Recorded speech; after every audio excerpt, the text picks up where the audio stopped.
कोटा में किसानों की खाद बीज की किल्लत और सिंचाई के लिए नहरी पानी छोड़ने की मांग को लेकर कांग्रेस 28 जुलाई को विशाल प्रदर्शन करेगी। ये निर्णय पूर्व विधायक प्रहलाद गुंजल के नेतृत्व में हुई शहर और देहात कांग्रेस कार्यकर्ताओं की बैठक में लिया गया। बैठक में कोटा प्रभारी पुष्पेंद्र भारद्वाज सहित बड़ी संख्या में नेता और कार्यकर्ता मौजूद रहे। प्रहलाद गुंजल ने कहा कि हाड़ौती के किसान खाद पानी और बिजली की समस्याओं से परेशान हैं और सरकार को किसानों की समस्याओं का समाधान करना चाहिए। उन्होंने आरोप लगाया कि खाद के साथ अटैचमेंट के नाम पर किसानों से अधिक पैसे वसूले जा रहे हैं, जिसका प्रदर्शन के दौरान खुलासा किया जाएगा। वहीं कांग्रेस नेताओं ने कार्यकर्ताओं से 28 जुलाई के प्रदर्शन को सफल बनाने का आह्वान किया। बैठक को पूर्व विधायक पूनम गोयल, खेल प्रकोष्ठ के प्रदेश अध्यक्ष अमीन पठान, पूर्व जिला अध्यक्ष रविंद्र त्यागी, हरिप्रसाद मीना आदि पदाधिकारियों ने संबोधित किया। कार्यक्रम का संचालन हेमंत चतुर्वेदी ने किया।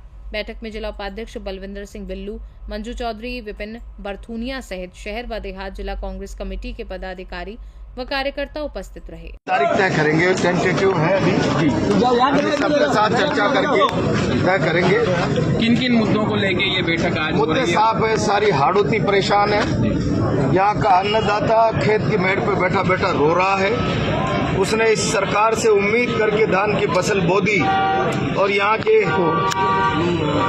करता धरता महामहिम जो है उन्होंने कह दिया चिंता मत करो पानी छोड़ दूंगा। आज वो जब धान की फसल सूखती नजर आ रही है तो धान की फसल की 2 पत्तियों में साल भर का सपना है किसान का, उसका खून हो रहा है। कांग्रेस पार्टी किसी भी सूरत पर इसको बर्दाश्त नहीं कर सकती। जहां पर समय निकलता जा रहा है, बारिश नहीं है, बोरिंग से खेती की जा सकती है, वहाँ 8-8, 10-10 घंटे बिजली कटौती कर क्या रहे हैं आप? शासन चला रहे हैं, साइकिल रिक्शा ठेला चला रहे हैं। किसान खाद का कट्टा लेने जाता है, 1300-1400 का कट्टा तो मिलता ही नहीं है। बैकडोर से एंट्री करके जाते हैं सेठों के यहाँ, अटैचमेंट करके 2400-2500, तो फिर आप 1000 कट्टे लेके आ जाओ। ये अराजक स्थिति के खिलाफ प्रदर्शन करेंगे और कांग्रेस पार्टी का कार्यकर्ता देखता रहे, जुल्म होता रहे, तो फिर प्रजातंत्र में किसी ने कहा है निरंकुश और तानाशाह सरकार लोकतंत्र के लिए कैंसर है, तो फिर कमजोर और डरा हुआ विपक्ष, सोई हुई और उदासीन जनता भी लोकतंत्र के लिए कैंसर का काम करती है।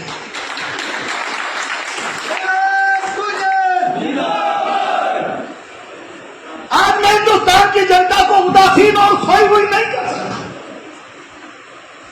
आज इस शासन ने अपने आप को डेमोक्रेसी से ऊपर समझ लिया, इस तरीके का टेरर पहुंचा दिया, इस तरीके का भय हिंदुस्तान की जनता में बैठा दिया।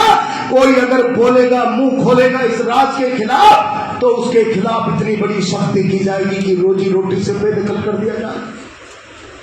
पिछले दिनों मैंने कार्यालय पर कांग्रेस के कार्यकर्ताओं को कहा था, केशवपुरा में एक मोची जो सड़क पर पट्टी बिछाकर बैठता है, बूट पॉलिश करता है, बरसाती टाट पट्टी की चटाई बिछा, उससे कहा क्या चल रहा है? बोला बुलाइए मत, बोल दूंगा तो संकट हो जाएगा, बुरा हो जाएगा।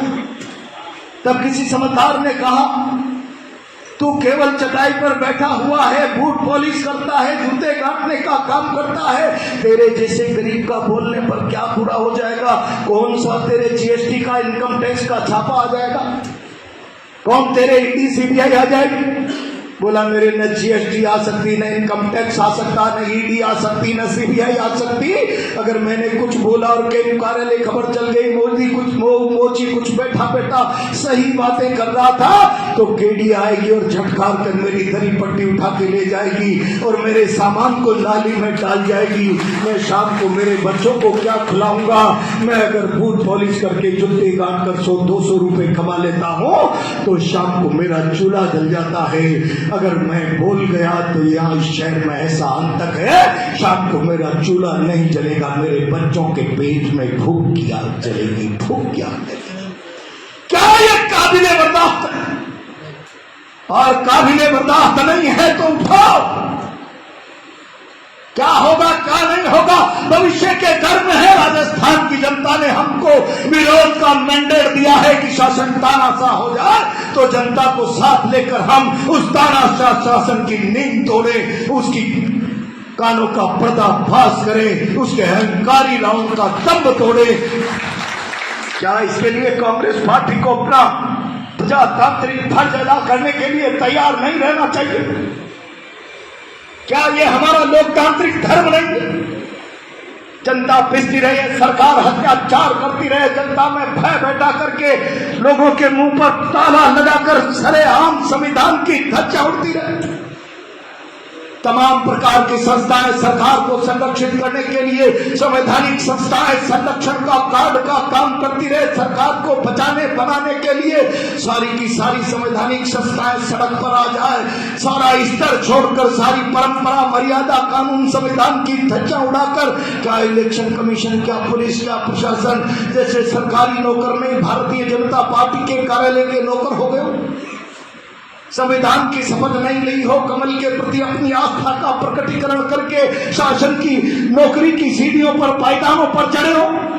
ये जो चरित्र इस मुल्क में राजनीति का व्यवस्था का बनता हुआ चला जा रहा है, ये उस प्रजातंत्र के लिए चुनौती है जिस प्रजातंत्र को लाने के लिए जवाहरलाल नेहरू 9.5 साल और सरदार पटेल 5.5-6 साल तक अंग्रेजों की जेल की हवा काट कर आए। अपनी जवानी के 9-10 साल जिन्होंने जेलों में दिया, यह उस प्रजातंत्र का खुला मजाक है, बंदा बना जिस प्रजातंत्र को लाने के लिए दक्षिणी अफ्रीका से लेकर हिंदुस्तान की गली गली तक अंग्रेजों तुमने मेरे भारत के तन बदन के समृद्धि के कपड़े उतार दिए। मेरा भारत जब तक आजाद नहीं हो जाएगा, मेरे तन बदन के बैरिस्टर के सूट को खूंटी पे टांग कर रखूंगा और एक लाठी और लंगोटी में हिंदुस्तान में घूमूंगा। ये गर्द पालकर सारी जिंदगी भारत को प्रजातंत्र देकर गया वो महात्मा, क्या ये उस महात्मा की भावना का अपमान नहीं है? कोटा से सी न्यूज संवाददाता आकाश बैरवा की रिपोर्ट। राजस्थान बुलेटिन में फिलहाल के लिए इतना ही। देश दुनिया की बाकी खबरों को जानने के लिए आप देखते रहिए सी न्यूज भारत।